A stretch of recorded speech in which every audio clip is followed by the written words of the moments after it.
어느 날 우리 성도들이 삼삼오오 모여서 이야기를 나누게 되었습니다. 우리 목사님한테 성경을 가르쳐달라고 부탁을 합시다. 아우, 좋은 생각이군요. 어떻게 할까요? 장로님들을 통해 부탁하면 되지 않을까요? 그러면 되겠군요. 이렇게 해서 이제 우리 성도들이 장로님들을 찾아오셨어요. 장로님들께서 이제 그 이야기를 들으시고 또 저를 찾아오셨습니다. 목사님, 우리 성도들이 성경을 듣고 배우기를 원한다는데 목사님, 성도들 부탁을 들어주시면 안 되겠습니까? 제가 말했습니다. 그렇습니까? 당연히 해야 되지요. 우리 성도들이 성경을 배우기를 원하시는데 기꺼이 하겠습니다. 그랬더니 장로님들이 하신 말씀이, 근데 목사님, 단순한 일이 아닙니다. 성도들이 말하기를 최소한 6시간은 해주셔야 된다고 그럽니다.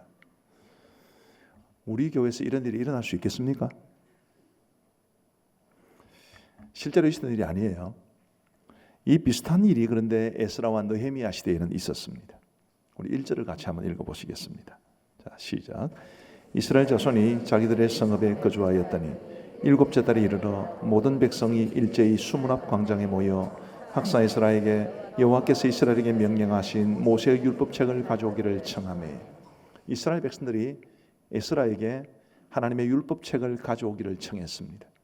그냥 책만 가져오는 것이 아니라 그 율법책을 읽어주고 그리고 깨우침을 주기를 그들은 원했습니다.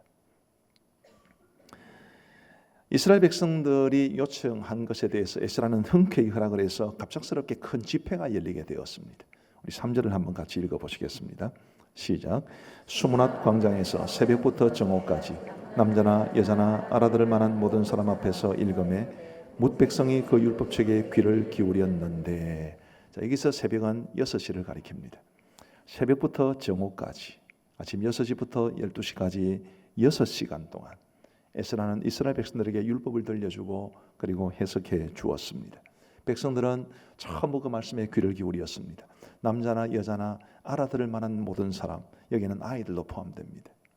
모든 백성들이 모여서 앉지도 않고 서서 6시간 동안이나 하나님의 율법책을 들었습니다. 신기한 일 아니겠습니까? 우리 교회는 이런 일이 일어날 수 있겠습니까? 느헤미야는 크게 두 부분으로 나누어집니다. 느헤미야 1장부터 7장까지는 예루살렘 성벽을 건축하는 것에 관한 기록이고요. 이제 오늘 본문 8장부터 마지막 13장까지는 이스라엘에서 일어났던 영적 갱신 운동을 다룹니다. 느헤미야 후반부를 장식하고 있는 이 영적 갱신 운동의 첫 출발이 뭐냐 하면 이스라엘 백성들이 자발적으로 하나님의 말씀을 사모해서 하나님의 말씀 듣기를 원하는 이 사건이었습니다. 저는 오늘 우리 교회에도, 우리 한국 교회에도 이런 영적 갱신 운동이 일어나기를 바라는 마음으로, 그 영적 갱신 운동의 뿌리가 되고 기초가 되는 하나님의 말씀을 사모함이 우리 가운데 있게 되기를 바라는 마음으로 말씀을 사모하는 교회라는 제목으로 말씀을 전하고자 합니다. 우리 모두가 정말 말씀을 사모하는 교회가 될 수 있기를 바라는 마음으로 저는 이 말씀을 전하고 여러분들 말씀을 듣게 되기를 간절히 바랍니다. 우리 교회는 어떻게 하면 말씀을 사모하는 교회가 될 수 있겠습니까?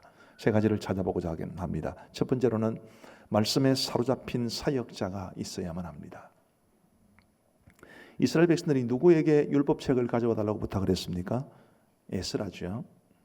에스라는 어떤 사람이었겠습니까? 에스라는 아론의 16대 손으로 제사장이었습니다. 에스라 7장 6절을 보면 이스라엘의 하나님 여호와께서 주신 모세의 율법에 익숙한 학자라고 이야기를 하고 있고요. 그의 하나님 여호와의 도움을 입음으로 왕에게 구하는 것은 다 받는 자였다, 이렇게 말을 합니다. 에스라는 느헤미야보다 13년 앞서 페르시아에서 예루살렘으로 왔습니다. 그는 예루살렘으로 돌아오면서 아주 중요한 한 가지 결심을 했습니다. 우리 에스라 7장 10절을 같이 읽어보십시다. 이 에스라의 결심을 말해줍니다. 같이 읽겠습니다. 시작. 에스라가 여호와의 율법을 연구하여 준행하며 율례와 규례를 이스라엘에게 가르치기로 결심하였었더라. 아멘. 에스라는 여호와의 율법을 연구하기로 결심을 했고 준행하기로 결심을 했고 그 말씀을 가르치기로 결심했습니다. 자, 이런 에스라의 모범은 모든 교역자들에게, 모든 목회자들에게 매우 중요한 도전을 줍니다. 어떤 도전이겠습니까? 교역자는 말씀에 사로잡혀야 합니다. 하나님의 말씀을 깊이 연구하고 연구할 뿐만 아니라 스스로 그 말씀을 준행하기로 힘쓰고 그리고 성도들에게 잘 가르치기 위해 애쓰는 것. 저는 이것을 다 묶어가지고 말씀에 사로잡혔다 이렇게 말씀을 드리는 것인데, 이런 말씀에 사로잡힌 삶을 살아가는 것이 곧 교역자임을 지금부터 약 2500년 전에 살았던 에스라가 오늘 우리 시대의 목회자들에게 주고 있는 굉장히 중요한 도전인 것입니다. 19세기에 설교의 황태자라고 불렸던 찰스 스펄전 목사님이라고 계십니다. 어느 날 그 목사님이 시골의 한 여관에서 투숙하시게 되었습니다. 그 여관에는 성경이 한 권 비치가 되어 있었는데 너무 낡았고 관리가 잘 안 돼서 그런지 옛날에는 왜 책벌레가 있었지 않습니까? 그 책벌레가 갉아먹은 흔적이 이곳저곳에 보였습니다. 스펄전 목사님이 그 성경을 보면서 처음에는 화가 났답니다. 아니, 왜 성경을 이런 식으로 관리를 하나? 그러다가 문득 그의 머릿속을 섬광처럼 스쳐 지나가는 생각이 하나 있었습니다. 그 생각을 떠올리자 그는 즉시로 무릎을 꿇고 눈물을 흘리며 이렇게 기도했다고 합니다. 하나님, 저도 저 책벌레들처럼 하나님의 말씀만 먹고 살아가게 해 주옵소서. 저는 목사 안수를 받은 지 얼마 되지 않았을 때 이 이야기를 읽었습니다마는 그 이후로부터 지금까지 근 20년 가까운 세월 동안 이 이야기가 제 마음속에 떠나지 않습니다. 하나님, 저도 스펄전 목사님처럼 하나님의 말씀만 먹고 살아가는 사람이 되게 해 주옵소서. 그리고 에스라처럼 하나님의 말씀에 온전히 사로잡힌 사람으로 살아갈 수 있도록 도와주옵소서. 이것이 저의 기도의 제목입니다. 저는 정말 성경을 잘 가르치기를 원합니다. 저는 설교도 잘하는 목사가 되고 싶습니다. 그렇게 되기 위해서 말씀 연구에 최선을 다하고 싶고, 내가 연구하고 깨달은 말씀을 성도들에게 전하면서 그 누구보다도 그 말씀에 먼저 순종하기를 바라는 마음 간절합니다. 열심히 하려고 합니다. 최선을 다하려고 합니다. 그러나 제 마음이 흐트러질 때도 있고, 또 바쁘고 분주한 일상 때문에 혹은 피곤한 육신 때문에 방해를 받기도 합니다. 저도 연약함이 많은 사람이기 때문에 말씀을 준행하는 것이 어렵게 다가올 때도 있습니다. 그래서 우리 성도님들이 저를 위해서 기도해 주셔야만 합니다. 저를 위해서 기도할 때 에스라처럼 제가 말씀에 사로잡힌 사람이 될 수 있도록, 저의 말씀에 우물을 깊이 파서 그 우물에서 솟아나오는 생수를 성도들에게 먹이며 살아갈 수 있도록 우리 성도님들이 저를 위해서 기도해 주시기를 간절히 바랍니다. 저뿐만 아니라 우리 교회의 모든 교육자들을 위해서도 그렇게 기도해 주시면 좋겠고, 여러분이 알고 계시는 모든 목사님들을 위해서도 그렇게 기도해 주시기를 바랍니다. 말씀을 사모하는 목회자가 있어야, 말씀에 사로잡혀 살아가는 목사가 있어야 그 교회가 말씀을 사모하는 교회가 될 수 있습니다. 교육자가 말씀에 사로잡혀 살아야 한다면 성도들은 어떻게 해야 합니까? 성도들은 교육자를 존중하고 그의 열의에 따라 주셔야 되지요. 아까 말씀드렸듯이 에스라는 오늘 본문에 기록된 이 사건이 있었던 데로부터 약 13년 전에 페르시아에서 예루살렘으로 돌아왔습니다. 그런데 에스라서 8장부터 10장까지를 보면 이제 에스라가 예루살렘으로 돌아왔을 때 이스라엘 백성들 사이에 율법을 심각하게 어기고 있었던 중요한 문제가 있다는 것을 발견했습니다. 바로 이방인들과의 통혼 문제였습니다. 그래서 그는 백성들에게 회개를 촉구하고 자신도 회개하고, 그리고 율법에 따라서 그 죄악을 청산해 내도록 이 백성들에게 촉구를 했습니다. 그런데 그 사건이 있고 난 다음부터 오늘 이 본문에서 등장하기까지 에스라의 모습이 성경에 보이지 않습니다. 아마 에스라 8장부터 10장까지의 내용은 에스라가 예루살렘으로 돌아온 직후에 있었던 일이라고 본다면 한 13년간의 에스라의 사역에 공백이 있어 보이는 것입니다. 그동안 에스라는 뭐 하고 있었을까요? 놀고 있었겠습니까? 아무런 일도 하지 않았겠습니까? 아마 그렇지는 않았겠죠. 에스라는 여호와의 율법을 연구하여 준행하며 그리고 백성들에게 가르치기로 결심을 했기 때문에 아마 그렇게 최선을 다했을 겁니다. 그런데 이스라엘 백성들이 에스라의 말에 귀를 기울여 주지 않았던 것입니다. 그러나 잠시 후에 말씀드린 몇 가지 요소로 인해서 이스라엘 백성들의 마음에 아주 심각한 변화가 생겨나게 되어서 그들이 비로소 에스라의 호소에 귀를 기울이게 되었고, 에스라가 원했던 대로 하나님의 말씀에 마음을 기울이게 되었습니다. 지난 13년 동안 에스라가 보여주었던 말씀에 대한 그 열정이 비로소 열매를 맺게 된 것입니다. 이스라엘 백성들 스스로가 에스라에게 나와서 하나님의 율법책을 우리에게 들려주십시오, 그렇게 요청했다는 것 자체가 그들이 에스라를 존중하고 그 열의를 인정해 주었다는 것을 뜻하지 않겠습니까? 우리 사랑하는 성도 여러분, 저를 비롯해서 우리 교회의 모든 교육자들이 말씀에 사로잡힌 삶을 살리기로, 말씀을 깊이 연구하고 잘 가르치기 위해서, 그리고 그 말씀대로 살아가기 위해서 최선을 다하고자 합니다. 우리 성도님들께서는 그런 우리 교육자들을 존중해 주시고 인정하고 우리가 가진 열의를 잘 따라와 주시기를 간절히 소원합니다. 담임 목사님 저를 존중해 주고 저를 따라오시는 것은 비교적 잘하시는 것 같아요. 근데 우리 부교육자들도 존중해 주셔야 됩니다. 그분들의 사역을 존중하고 그분들의 설교를 인정해 주고 그분들을 잘 따라갈 수 있는 우리 성도님들 되셨으면 좋겠습니다. 물론 우리 부교육자들은 저에 비하면 아직은 젊고 목회 경험도 많지 않죠. 저도 부족한 것이 많은데 저보다 훨씬 더 부족한 것이 아마 많을 겁니다. 그래도 제가 보기에 열심히들 합니다. 우리 성도들이 교육자들을 인정하고 존중하고 격려해 주면 점점 더 훌륭한 목회자로 성장해 갈 것이라고 저는 믿습니다. 근래에 바로 지난주에 이 인근에서 목회를 하시는 한 목사님 한 분으로부터 기분 좋은 이야기를 들었습니다. 그분이 섬기시는 교회 성도님 한 분이 새벽 기도회를 우리 교회에서 하시는가 봅니다.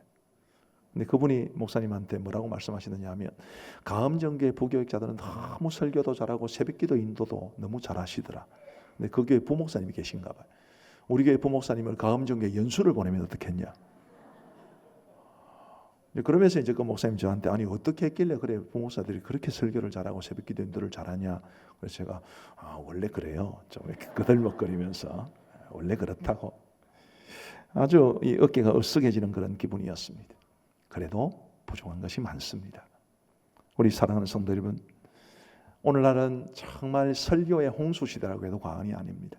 대한민국의 설교 제일 잘하시는 분들, 여러분들이 마음속으로 제일 좋아하시는 분들의 설교를 얼마든지 들을 수 있습니다. 그런데 그렇기 때문에 자기 교회 교육자들을 못마땅하게 여기고 자기 교회 교육자들의 설교에 대해 불평할 수 있습니다.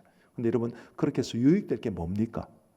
여러분들에게도 하나도 유익되는 게 없고 그분들에게도 유익되는 것이 하나도 없습니다. 부디 우리 교회 교육자들을 존중하고 그들의 설교, 교육, 가르침 등을 통해서 많은 유익을 얻으시기를 간절히 소원합니다. 아마 이 자리에 이제 지금 여름이라서 다른 교회를 다니시다가 오늘 한번 저희 교회에 와서 예배 드리시는 분들도 계실 겁니다. 여러분들이 섬기시는 교회 목사님들이 세계에서 제일 좋은 목사님이라고 인정해 주시면 좋습니다. 그래서 자기 교회가 있는 거지.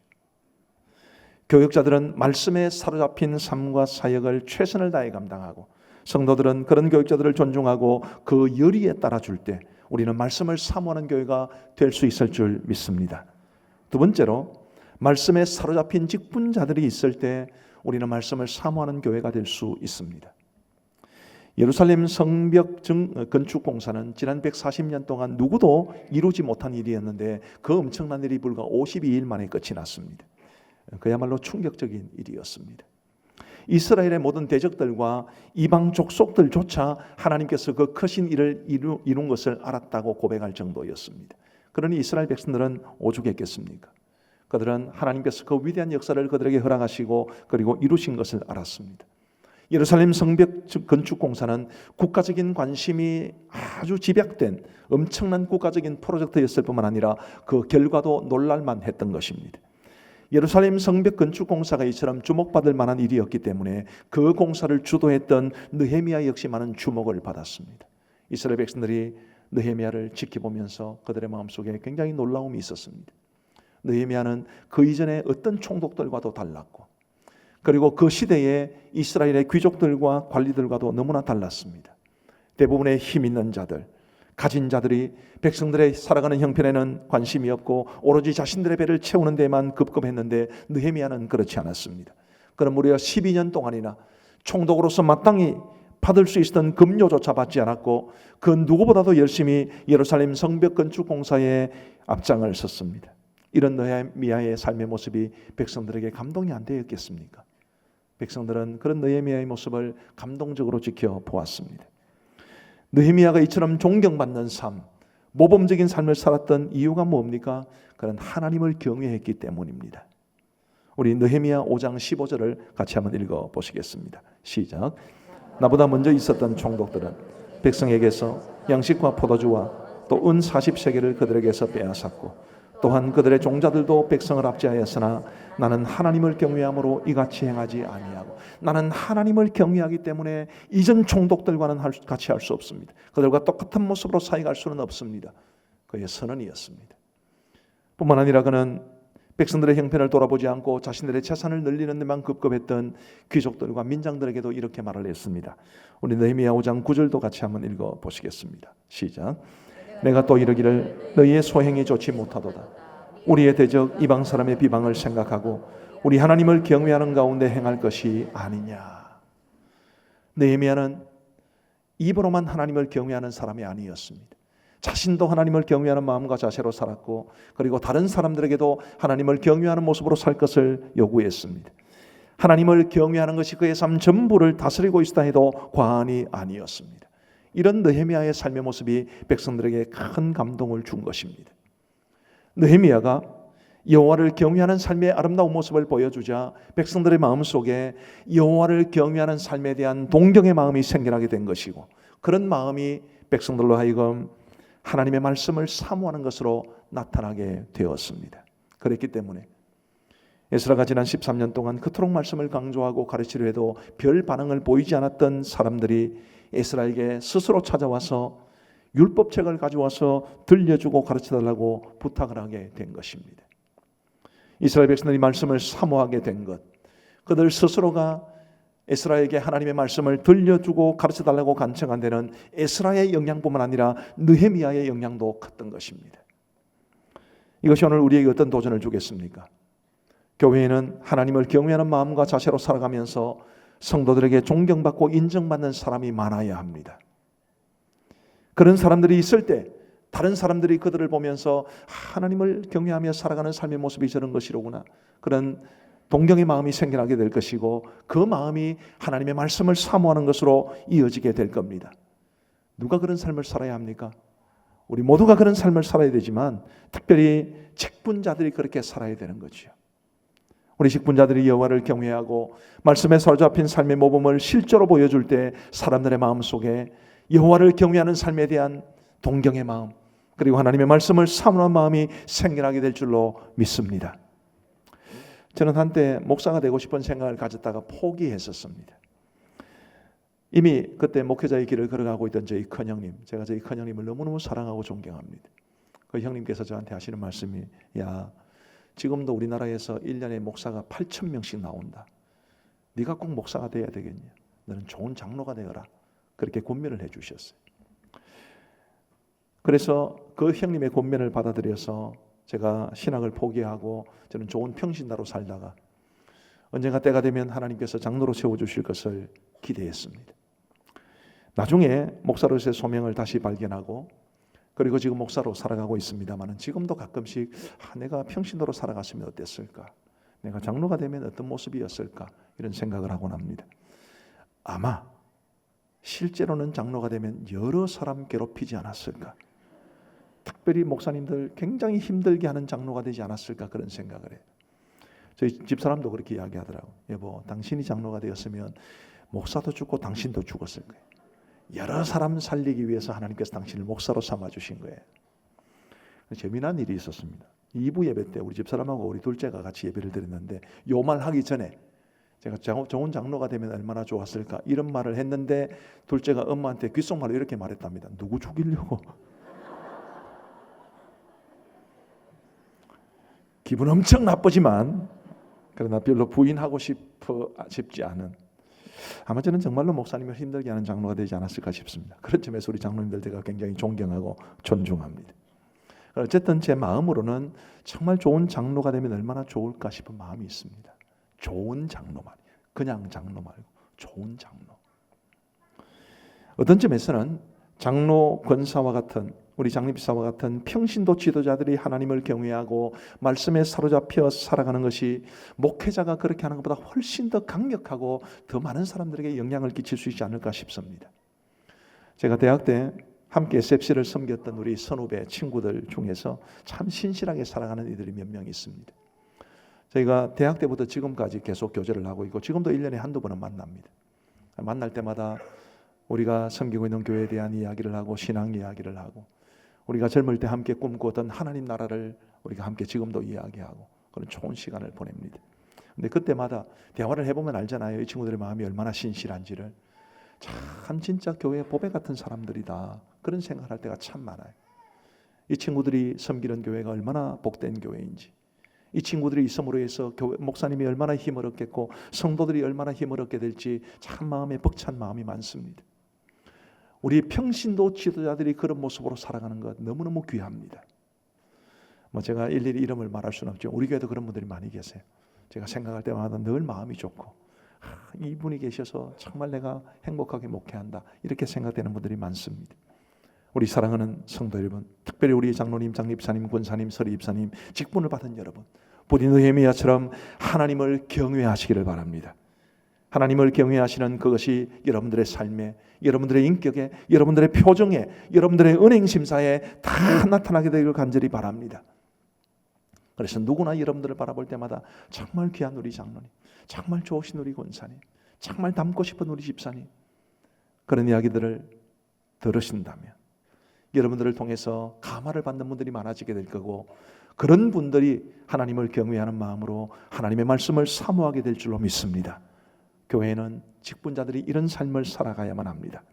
저는 목장과 같은 소그룹도 그런 의미로 존재해야 된다고 생각을 합니다. 목장에서, 소그룹에서 서로 격려하면서 말씀을 사모하게 해야 그 목장이 참된 영적 소그룹이라고 할 수 있겠죠.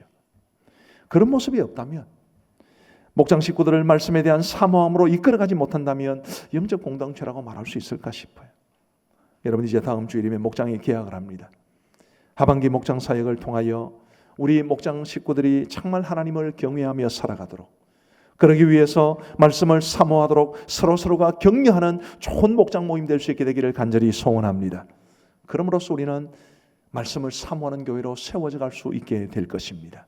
마지막 세 번째로, 우리는 하나님에게 초점을 맞추어야, 그래야 하나님의 말씀을 사모할 수 있습니다. 결국 에스라가 했던 일이 바로 그런 일이죠. 사람들의 마음을 하나님에게로 맞추는 것. 느헤미야가 했던 일도 그런 것입니다.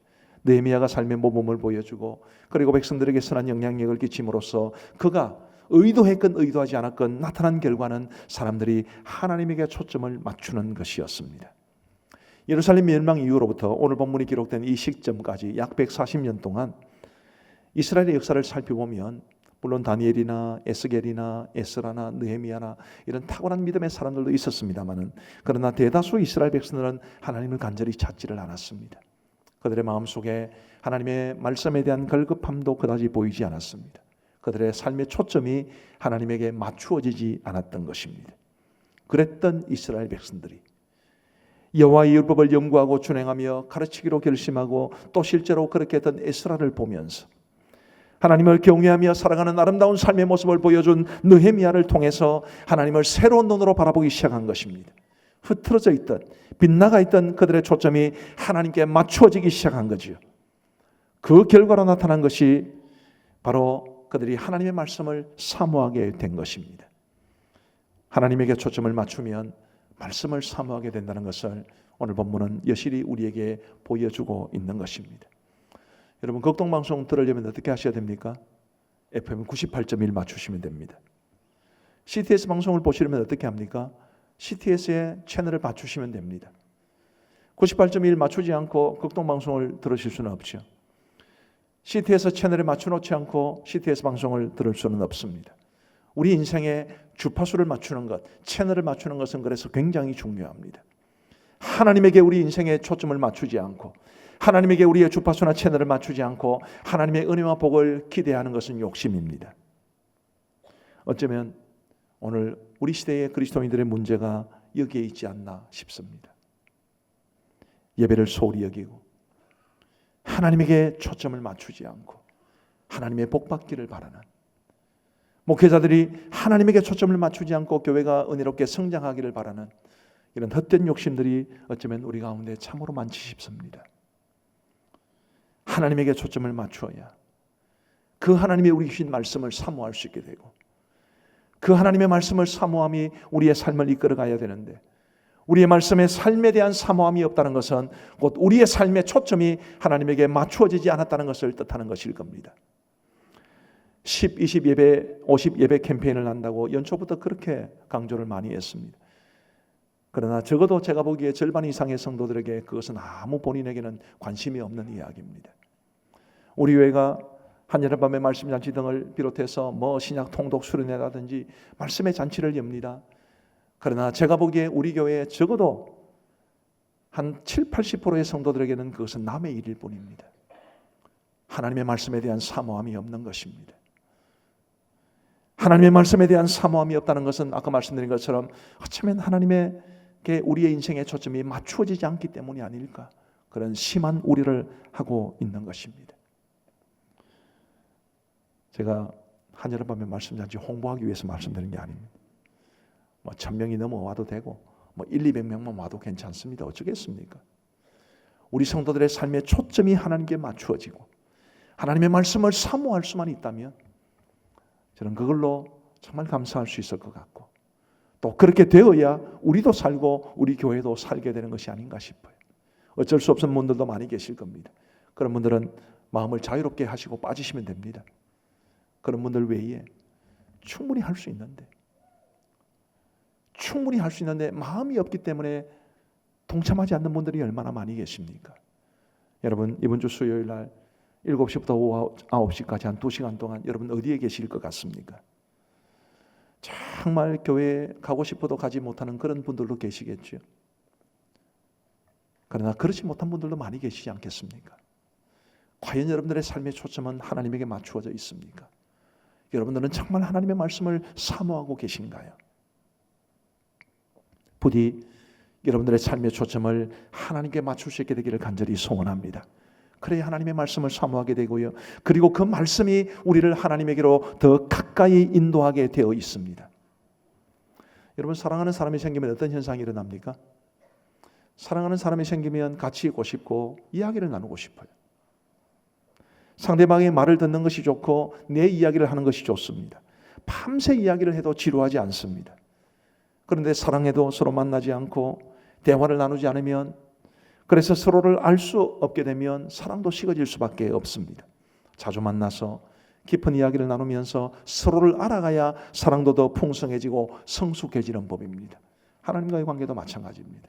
우리가 정말 하나님을 사랑하면, 우리 하나님에게 삶의 초점을 맞추면, 하나님의 이야기를 듣기를 좋아하고 우리 이야기를 하나님에게 들려주기를 좋아하게 되어 있습니다. 우리 이야기를 하나님에게 들려주는 것이 기도죠.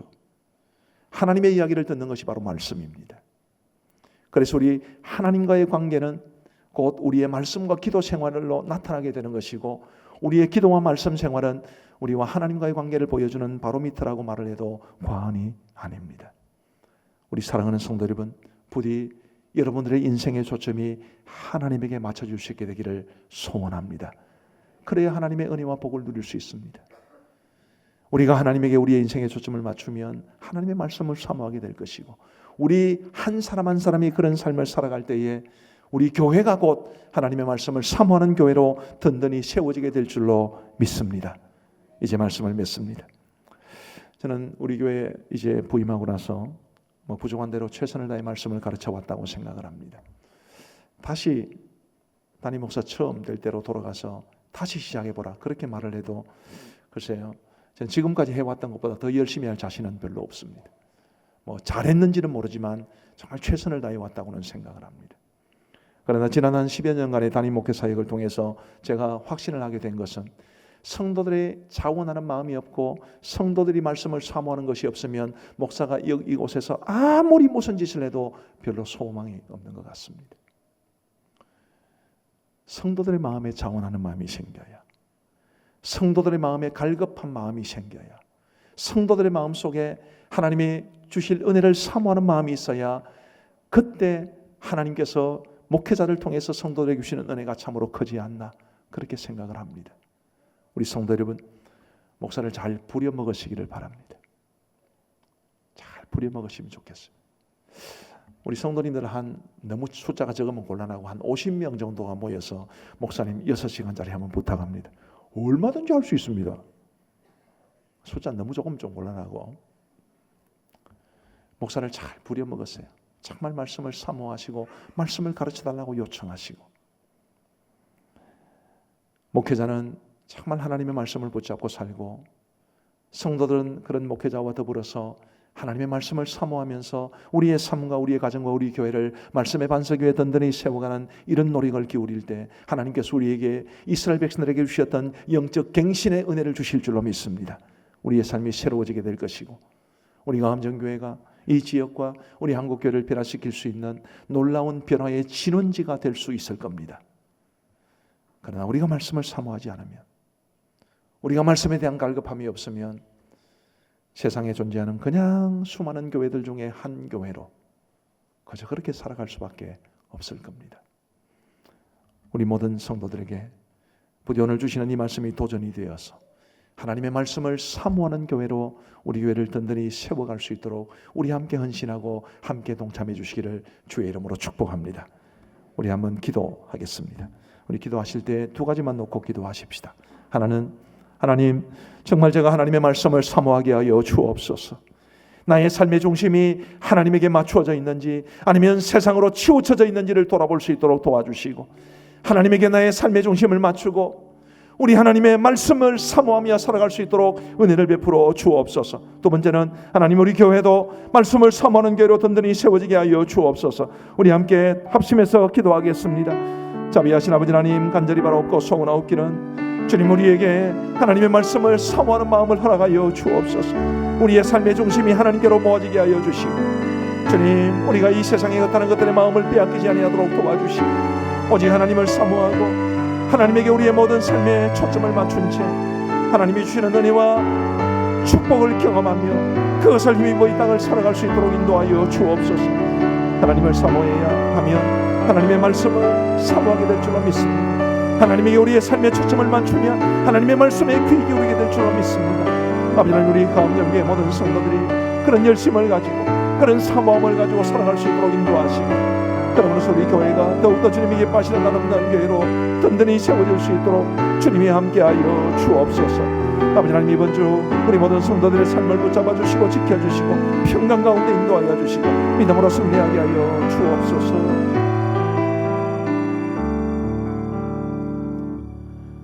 우리 공동의 기도문을 함께 읽으며 기도하시겠습니다. 하나님 아버지, 우리에게 새로운 한 주를 주심을 감사합니다. 이번 한 주도 하나님의 은혜와 성령의 도우심을 붙잡고 살게 하옵소서. 하나님이 맡기신 사명을 위해 살게 하옵소서. 먹든지 마시든지 무엇을 하든지 하나님의 영광 위에 살게 하옵소서. 모든 걱정과 염려는 주께 맡기고 하나님의 평강을 누리게 하옵소서. 모든 사람들을 착하게 대하게 하시고 주위 사람들에게 선한 영향을 끼치는 빛과 소금의 삶을 살게 하옵소서. 사랑하며 섬기고 용서하며 관용을 베풀게 하옵소서. 이 땅에 다시 오실 주님을 기다리며 복음을 전하게 하옵소서. 예수님의 이름으로 기도드립니다. 아멘. 우리의 생명과 소망이 되시며 교회의 머리가 되시는 주 예수 그리스도의 크고 놀라우신 은혜와 우리 아버지 하나님의 무한하신 사랑과 성령의 위로교통 충만하심이 우리 모든 성도들 머리 위에 이제로부터 영원토록 함께 있을지어다. 아멘.